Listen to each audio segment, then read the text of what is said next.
So today I'm building a 43mm ultra thin homage to the Nautilus.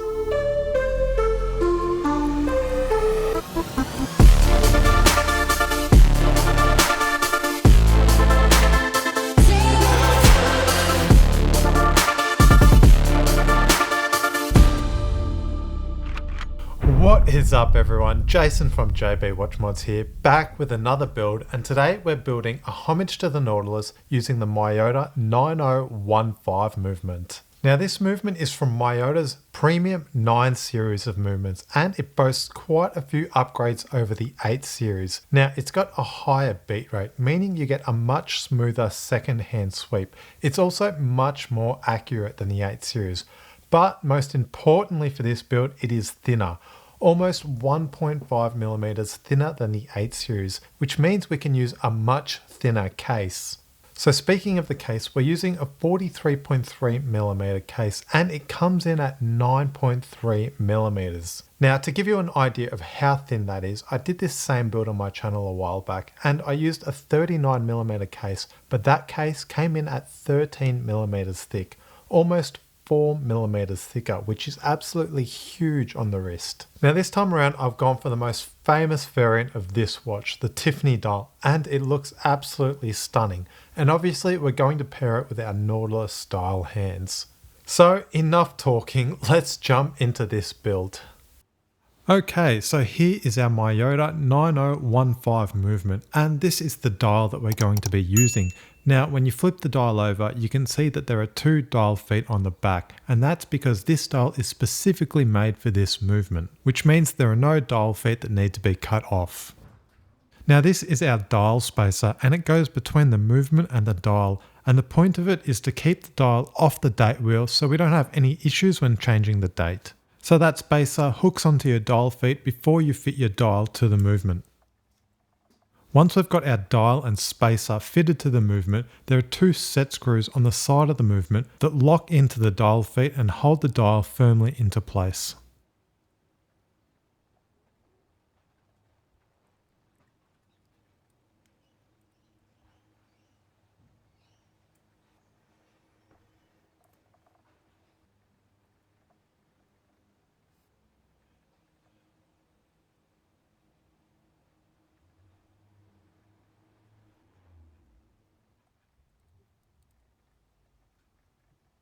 So now that we have both dial set screws locked down, it's time to prepare the movement to accept our handset. Now to do this, we pull out the crown and rotate the movement over until the date wheel changes. Once that date wheel changes, we know we're at 12 o'clock on the movement and we can set the hands accordingly.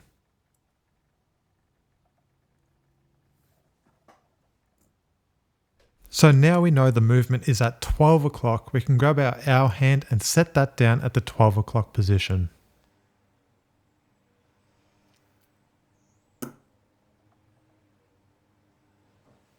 Once I've got that hand pressed down, I like to pick up the movement and rotate it over 2 times. Now I do this for a couple of reasons. The first is to check our clearances and make sure that the hour hand isn't going to foul on any of the indices. Once we know it's not fouling on any of the indices, we also need to check that it lines back up at the 12 o'clock position and that the date wheel changes. Once we know that's all good, we can move on to our minute hand. Now the same principle applies here. We want to check that the minute hand doesn't foul on the hour hand or indices, and that once we get back to that 12 o'clock position, the date wheel will change. Now this one's changing about 5 minutes before 12 o'clock, which is perfectly acceptable. I'm usually happy if the date changes about 10 to 15 minutes either side of 12 o'clock. Now we can move on to our last hand, which is the second hand. Now we don't need to place this at the 12 o'clock position. This movement has hacking, which means that we can stop and start the second hand by pulling at the crown. So we can place the second hand at any position. So now that we have our hand set, we can move on to the next phase of the build, which is going to be preparing the case to accept our dial and movement. Now the case that we're using is a 3-piece case, and the top half of the case is held together by some small screws on the side of the case. There's also a small rubber gasket on there that we need to be mindful of.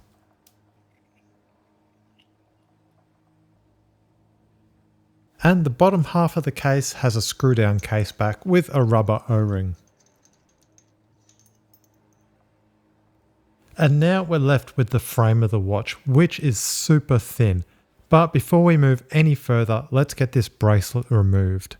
Now this bracelet has push pins that hold the links together, so you do need a special tool in order to remove the bracelet. But due to the shape of this watch case, I'm unable to use my tooling to remove the pins. It keeps on kinking the tooling over. So I'm just going to grab a small screwdriver and try to push these pins out by hand. Now luckily the first side wasn't too tight, so I was able to push it out by hand. But if you do know of a better tool, I would love to hear about it in the comment section below. The tool that I have is just a cheap plastic one and it's pretty rubbish if I'm honest. So drop a comment below if you've got a good tool to remove these pushed in links. Now this side was a lot tighter and I couldn't push it by hand, so I got my other pin removal tool out and it was able to get the job done.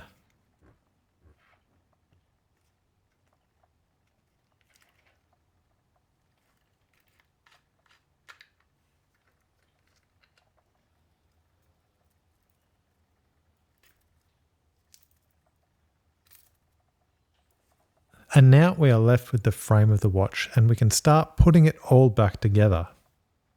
So the first thing to do is to pop our movement and dial into the watch case.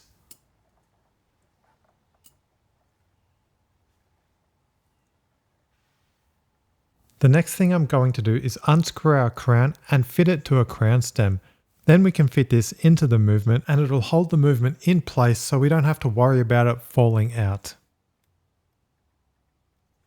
So with our crown stem fitted to our movement in the case, we can pop it to the side and grab our front cover. Now is the time to give it a really good clean and make sure that there are no fingerprints or debris on that crystal. Once we're sure it is absolutely spotless, we can fit it to our case and secure our dial and movement. Now don't forget to fit the rubber gasket before putting your crystal on, as it'll help to keep out any moisture. Now I didn't lubricate this gasket as there's no rotational friction being placed on this gasket, so I didn't see a need for it. You also want to make sure that your dial is nice and clean before popping your crystal down. Then we can go ahead and place all the screws in the side of the case and lock them all down. You could also place some Loctite on these threads if you wanted to, but I didn't feel the need for it.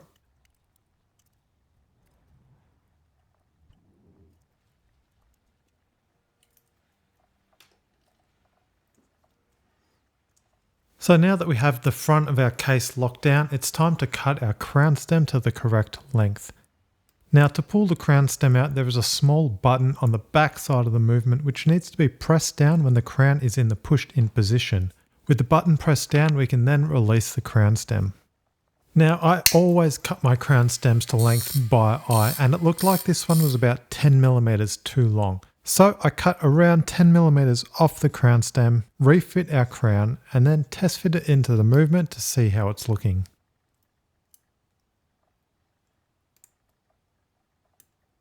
Now it still looks like we're around 4 or 5mm too long, so I'm going to repeat that same process.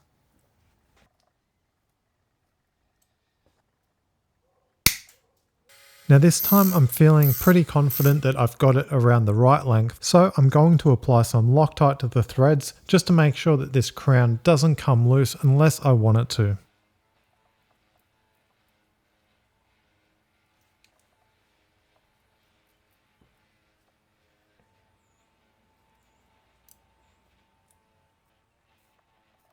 Now this is looking much better. The crown screws all the way down into the case and we can still select all the positions on the crown. So let's move on to sealing this case up. Now before we do anything, let's lubricate our case back O-ring and fit it into our case.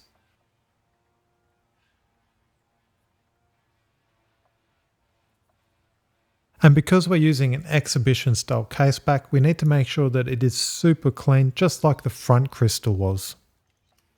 Once we've got all the fingerprints, smudges and dust off that crystal, it's ready to be fitted to our case and seal it all up.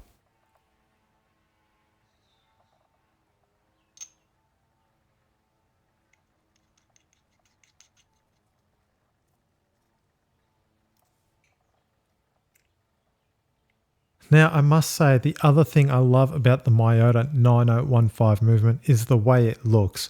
That movement in the back is absolutely stunning and really has a premium look to it. Now we can move on to the last step, which is fitting our bracelet in the exact opposite way that we removed it. Now, if you've enjoyed this build and you're wondering how you can support the channel so I can bring out more of these videos, you can jump over to my Patreon page, which is linked in the video description. I do a watch giveaway every month, and we've built an awesome community of like-minded, helpful watch modders. So if you want to help support the channel, I'll leave a link in the video description. But now let's run some B-roll and see how this watch turned out.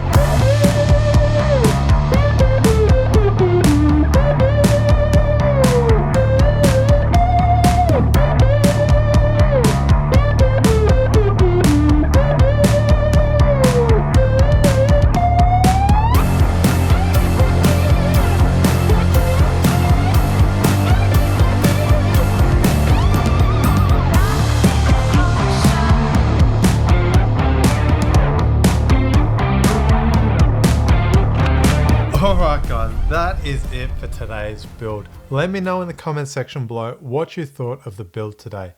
Now this watch is an absolute classic and it is easy to see why. Now being a relatively thin mechanical watch, this one sits really well on the wrist and it's a real joy to wear. It's really highlighted the importance of watch case thickness. It makes such a huge difference when it comes to the wearability of the watch. But that is going to do it for today's build. If you've liked the build or gotten anything out of it at all, hit that like button, subscribe if you haven't, and I'll see you all in the next build.